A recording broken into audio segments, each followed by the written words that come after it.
thought from Psalm 17. Psalm 17 is a prayer from David, and in this prayer he is in trouble.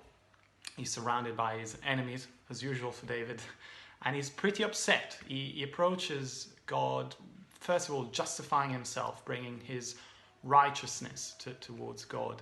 And then he describes the difficulty that he is in, and it's a very tense few verses.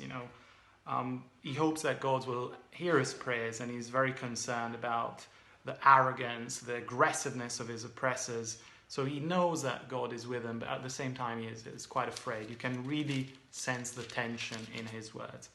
But the verse I would like to focus on that triggered my thought is the last verse, verse 15, where you have a complete change of pace.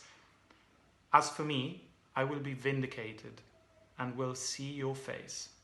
When I awake, I will be satisfied with seeing your likeness. So I just find such a peace in this last verse.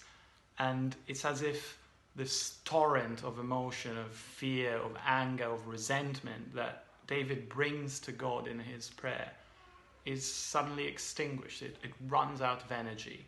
And all that is left is that peace, that knowledge that all it will take for us is to wake up in God's presence. And that is all that will matter, all that ever mattered. And I find this to be a pattern that in prayer I often follow as well. Sometimes I approach prayer in a state of mind that can be a bit tense. I bring my troubles, and through that connection, through prayer, the troubles just go away. Often I realize it was just in my head a lot of the time, and you just tap into that peace, that energy. And I just imagine, looking at George these days, I see how angry he gets for little things, and I love him for it. And eventually he's peaceful again and he's happy.